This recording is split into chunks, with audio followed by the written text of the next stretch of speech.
SPY tomorrow predictions have been doing rather well lately, and some people have been going directional more than SPY T trading.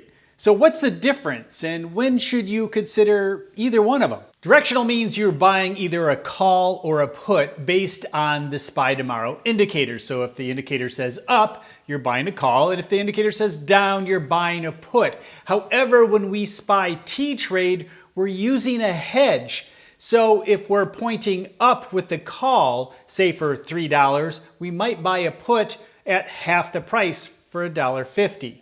The SPY T trade is an overnight swing trade in which we're taking advantage of the overnight gap and using options to amplify that opportunity. But of course, options have risks, and if you're not up for all the risk of losing maybe 50%, although you have the opportunity to make 100 or 150% or more, you just may not be ready for those big swings. So we encourage people to use SPY T trades, and there are different types of SPY T trades to consider. For the more aggressive traders, we have the SPY T A trade.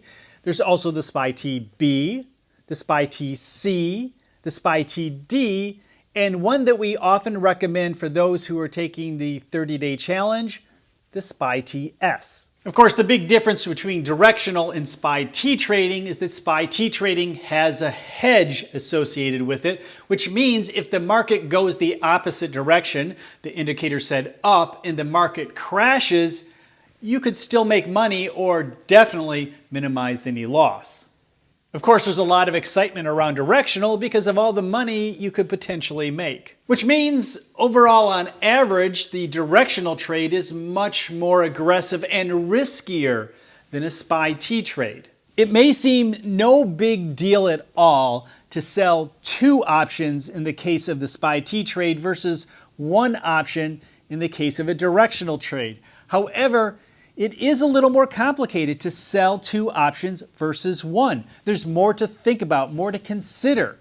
You have a call and a put, and one of them is profitable. When's the best time to sell one, and when's the best time to sell the other? Do you hold on for a while or not? It does get a little more stressful with the SPY T trade versus just selling or maybe waiting it out a little bit more with the directional trade.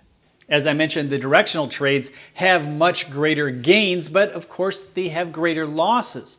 So with a SPY T trade, you still have solid gains, 10, 20, 30% gains regularly, but your losses are much lower, maybe 3, 5, or even 10%, which is much better overall on average than a directional trade. Both can do very well. But there's a lot more danger with directional trades if you have a number of wrong days in a row. In the case of a SPY T trade, well, you could still be making money even if the indicator is wrong. However, when the SPY tomorrow indicator is spot on, it leaves those SPY T trades in the dust. So it really comes down to your risk tolerance, but it's important to note both SPY T trades and directional trades are overnight swing trades using options, which, no matter what, both are highly risky trades that can produce great gains. Hey, I'll see you in the next video.